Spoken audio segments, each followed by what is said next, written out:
Are you getting it? Are you getting it? It's my man, Lucas Patrick. Hey, welcome into the Packers Hump Day chat with Hafen Bro. Not Hafen Bros tonight, but Hafen Bro. You got it. So I just wanted to talk to you quick a little bit about some thoughts on Aaron Rodgers. We had some people ask about that. We had some questions. And wondering what my take was or some of my thoughts were, and then just some things a little bit differently that have been said probably than what the majority of things that have been said to this point. I just thought there were a couple of things to consider. And so we'll bring up those thoughts. And then if you got things in the chat, throw them in there. That's what tonight's going to be all about. One quick note before we jump in is no Friday show this week. So our Friday regulars, if you catch this show in advance, we apologize. We got some stuff going on family wise, important things happening.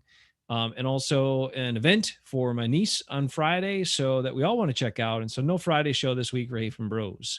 So sorry about that. We will get back to it probably next Friday, the following Friday, with some new stuff, as well as we launch into some more programming. I'm going to do some morning updates as well, some news updates in the mornings, twice a week, Tuesday morning. I'm looking at Monday morning or Tuesday morning. I haven't decided on that yet. I will let you know as soon as I do decide. That'll be after our next Friday show. We'll lay all that stuff out. Give me another week or so to kind of get that figured out and what can work in my schedule and all that stuff. And we'll kind of go from there. So, all right, let's talk a little bit. I'll kind of wait and see if people want to throw some things in the chat. If you're here, go ahead and let me know what you have thoughts about, anything you want me to chime in or get a take on. But I did want to talk about some thoughts on Aaron Rodgers. There have been some different discussions recently that I think are kind of interesting, and some other points raised, because for the longest time, right, when this stuff first came out, is everybody talking about, well, Aaron Rodgers has a problem. Aaron Rodgers is the problem. Aaron Rodgers is the guy to blame. Aaron Rodgers is the issue, right? That's what continually we are hearing from all different speculative angles about that. Okay. So the truth is we haven't heard a lot from the Packers, and we haven't heard anything from Aaron Rodgers, but he is going to talk to Kenny Mayne on Monday. Kenny Mayne's the last day, I guess, on ESPN SportsCenter. And Rodgers is going to talk to him, do an interview with him. I don't know how much they'll get into. I'm sure Kenny Mayne will ask, but I don't know how much he'll divulge in the interview about the situation. But you'll actually hear from him, at least in with an interview with a microphone. So we'll see what he says. But the truth is, right now, we're not sure what's going on or why it's going on. But again, a lot of people slamming Rodgers and counting him to be the problem. So Rich Eisen is kind of taking some different looks at this recently. He's really fascinated by the situation. And so he's talked to different people, gotten some different perspectives here in the last week or two, week and a half or so. And I think some of them are pretty valid. I mean, some of the things, like Albert Breer was on, and we talked about that previously, how the Packers could have adjusted and saved cap space by adjusting Rodgers' salary, a certain percentage of it to signing bonus. They didn't need his permission to do that. But that would have put them in a more difficult situation financially for the future. So that's why they likely didn't do it. But there's some other things that happened here recently too. Rich Eisen's been talking about, Terry Bradshaw slamming Aaron Rodgers, talking about Ron Wolf calling him a diva and calling quarterbacks divas. And, the difference between those guys when they were part of the NFL and the way the NFL is now is the financial construct of rosters, the salary cap, all these things that really limit teams and also kind of force teams into doing certain things. I mean, we've all seen it, right? Where teams cut players that they certainly didn't want to cut for financial reasons. We see teams do other moves. And once you make, certain commitments, you're kind of locked into those decisions for at least a little while, at least a handful of years before you can change that. And one of those is drafting a player in the first round. That's a player who has to play. That's a player who you need to decide. And this is a key point that was pointed out, is you need to decide after year 3 if you're going to pick up the 5th-year option for that first round pick, right? Because otherwise, you let them go past that 5th-year option, or you go to you don't pick up the 5th year option and then you want to sign him, it's going to cost you a lot more than what the 5th year would be. But the 5th year is pretty substantial. It's a substantial investment. Hey, Ben, how you doing? So that's a really key thing. So when the Packers drafted Jordan Love in the first round, this had to happen. There had to be a time where he needed to get on the field, and the Packers had to see what he was.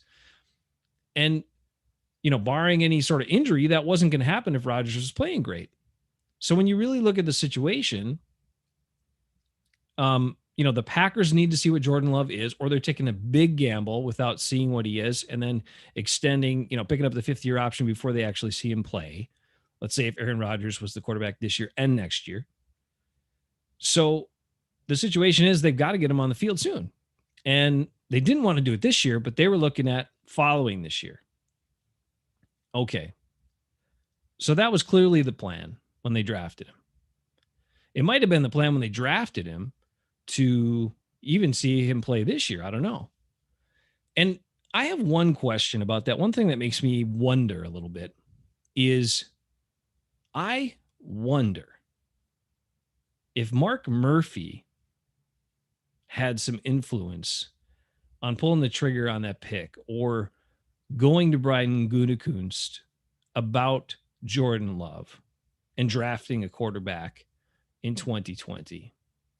Because it was, the team's coming off we all know the story, right? I'll just recap real quick. Team's coming off an NFC championship. They were short some players against a superior team, and they had some holes, right? Some places they needed to improve. So you would have hoped that those early picks would have been players to help make the team better. And instead we had a player who was inactive all year at quarterback, and we had a running back when we had 2 better running backs on the roster. And Ben and I recapped that, weeks ago too, when we talked about the Gutekunst situation and all that stuff and kind of put the screws to him a little bit. But so clearly, and many people have debated this. I mean, I don't think it's debatable. Many people have said it. The 2020 draft for the Packers was not a good draft by any stretch of the imagination. The best spin you can put on it is it was a draft for the future. And that was a team who had just come off an NFC championship. And a lot of people said, okay, they were a fake NFC championship team. They were not a legit number 2 seed, not a legit 13-3. Well, they did it again with hardly any improvements to the team and got even closer in the championship game. So they were. The reality was this team with this coaching staff, had they made some improvements in certain areas and got some impact from the draft class, maybe could have got to the Super Bowl. Maybe could have won the Super Bowl. But they didn't try to do that with the draft, so they never got there. Now, the reason I'm questioning about Mark Murphy here is it was also brought to my attention again about the Packers structure. Remember, they restructured. Everybody reports to Mark Murphy. GM reports to Mark Murphy. Head coach reports to Mark Murphy. Mark Murphy's the guy in charge. That was what was said when they redid the structure before they hired Matt LaFleur.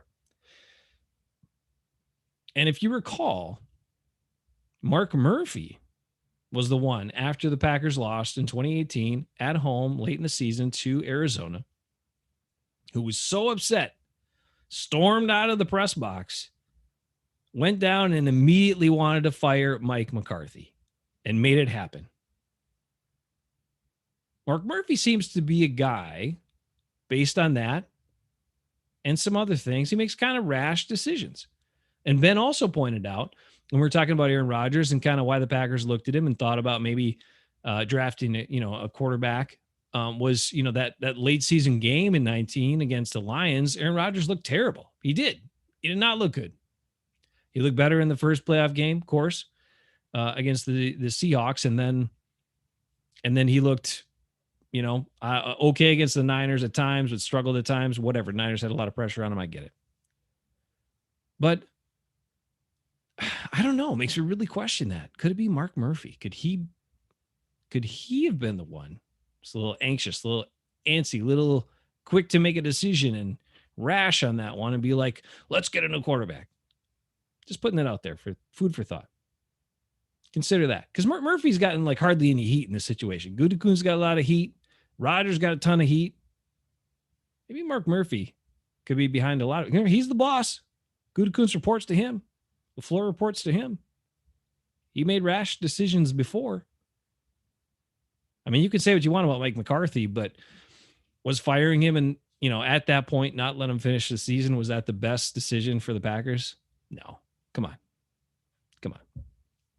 Okay, just a thought about that. Now, Ben Fennell was also, I don't know if you know who Ben Fennell is, but kind of in the Packer YouTube world. Ben Fennell is a well-respected guy. He's worked, he follows the draft and the draft classes so closely. He has been kind of on the Packers, focused on the Packers for a long time, but looks at the whole NFL too. But Andy Herman talks to him sometimes. Nagler's raved about him. These other guys that are kind of on the Packers YouTube circuit that are more established, they talk about Ben Fennell. Say he's a great resource, really knows what's up, sharp guy. So Andy Herman did a podcast with Ben Fennell recently, where Ben Fennell brought up a different angle to this whole thing, and a point that I think I hadn't heard anyone else make about the whole situation with Rodgers, right? And he said, keep in mind, regardless of why this is happening or what the situation is with Aaron Rodgers and the Packers, that Aaron Rodgers is also doing this, and in part for Jordan Love's benefit, because it's basically saying, make a decision, Packers. So if you want to commit to me, let's do it. But if you want to play this young guy and see what you got, then move me to another place and commit to him and let him play. Either way, it's giving Jordan Love an opportunity to play. Maybe with the Packers, if the Packers release Rodgers or move on from him. But otherwise, it's basically make a decision here. So maybe that's a bigger part of what's really behind this. Because when you think about it, Aaron Rodgers went through all this garbage in the transition between Brett Favre and him. He sat behind Favre for 3 years. We all know the story, right? And did he want to play right away? Of course he did. Of course he did. He remembers what that was like. It was a different time in the NFL. Wasn't quite as much pressure to get, those first year guys in, but still some pressure. And I am sure he didn't want Jordan Love to have to go through the same type of stuff that he went through. And so he is said he wants to be a Packer. He wants to play into his 40s. He even said, I found an interview he did with Men's Journal back in when he was 33 years old. So a number of years ago, 5 years ago almost, where in that interview, he said he wanted to play his entire career for the Green Bay Packers. So he has made that known. Okay. He's also made it known he wanted to play into his 40s, or until he was 40 at least, and then see where things were at. So Aaron Rodgers has made that clear. So it's different than the Brett Favre situation with the retirement thoughts and things like that. But he's also made it to the point where he knows what it's like. He's been in Love's shoes. He doesn't want him to go through that. And so I think that's a very realistic scenario here. That's part of his decision making and whatever he's trying to do with the team at this stage to get them to decide.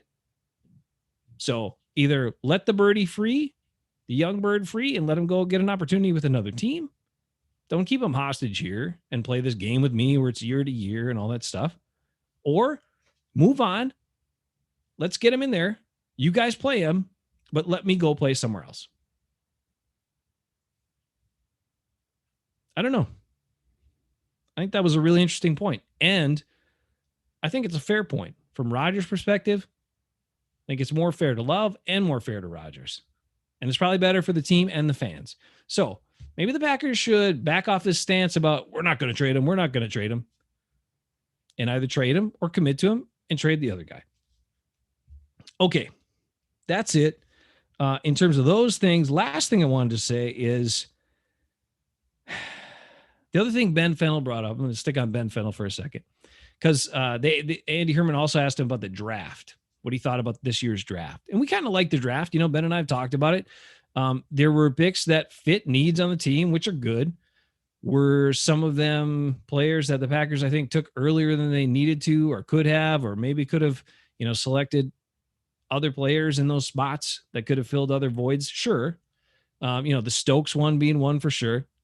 But the other one, Ben says he wishes Rodgers worked on his game during the offseason. Okay, I get it. But the other one is when the Packers took Eric Stokes, a lot of people were pretty surprised by that in the first round. Also, when they were coming up on their second round pick, and then it was Josh Myers, while he's a center and while he looks like he's a solid player, again, it felt like there were other guys, even at center, that were ahead of him on a lot of people's lists and a lot of people's boards. So I think what Gutekunst is showing you in his drafting is that he reaches for guys quite a bit. Because when Andy Herman questioned Ben Fennell on it, he said, look, I mean, Stokes has some abilities, but for a first round pick, there's a lot to coach up here. And then when he asked him, he said he actually had a third round, early third round grade on Eric Stokes, who the Packers took in the first round.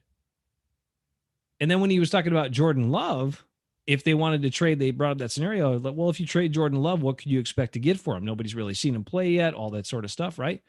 And Ben Fennell said that he would expect maybe you could get a third round pick or a player that was taken as a third round pick because that was the grade he had on Jordan Love. Now, people's grades are different. I get it. But we were shocked by the Jordan Love pick in the first round. We were also shocked that the Packers moved up to get him. And maybe, I don't know. I don't know if Gutekunst just loves certain players and he's like, this is what we're going to do. Or if he's just kind of off compared to most of the other GM and evaluators in the league. But he's reached for guys. Josiah DeGuara in the third round last year, I get the Packers wanted him, but he was projected fifth or sixth round by everybody. Packers took him in the third round. Love projected second, third round by a lot of people. Packers took him in the first round and traded up to do it. So the draft, you want good players, right? In the end of the day, it doesn't matter where they're drafted as long as they turn out to be good, productive players. That is 100% true, and I'm behind it. But the draft is also, it's about capital, right? Like your picks have power. The position of your picks have power. And so if there's guys you like, and the Packers have shown, they've traded back a bunch of times, right? They've traded around, they moved around the board, they've done all this stuff in many years. So if you have picks, if you have guys you like and you don't need to reach for them, then move around. Just move around. Anyway, Goody has shown he likes to reach for guys, and that's he'll go up and get his guys too. We've seen that, but he's also reaching for a lot of guys. We do like the Amari Rodgers pick though in the third round. Ben says Rodgers isn't hungry anymore. Love is working because he needs to, but also he wants it. Time to trade Rodgers. Yep, it's probably gonna happen, Ben. I don't care. I just like that point that Ben Fennell pointed out because I think it's important. Let them both play. Give them both opportunities to play. Send one on their way, and the other one's your starter. Blake Bortles, back him up. Sounds good to me. All right. Hope you guys are having a great week. Hump Day chat is over. Ben's giving me a couple things. Nobody else. You guys take care of yourselves. Stay well. That's all I got for you. Just a couple interesting notes. Rich Eisen's had some good guests on. He talked with Chris Long. That interview was good. He brought a player's perspective to it as well. A couple other guys kind of talking about it. But again, we're not going to know anything for a little bit. We'll see what Aaron Rodgers says on Monday, and no Hafen Bros show on Friday. Stay well, be well, and check into your vaccine. If you haven't gotten it yet, I've got a podcast coming out with a molecular geneticist who explains it all to us about what the vaccines are like, what they're actually doing, and why it's a good idea for all of us to get one. So take care of yourselves, get your vaccine, reach out. Should be easy in your community. We're working on it. Let's get past this thing. Let's all get better.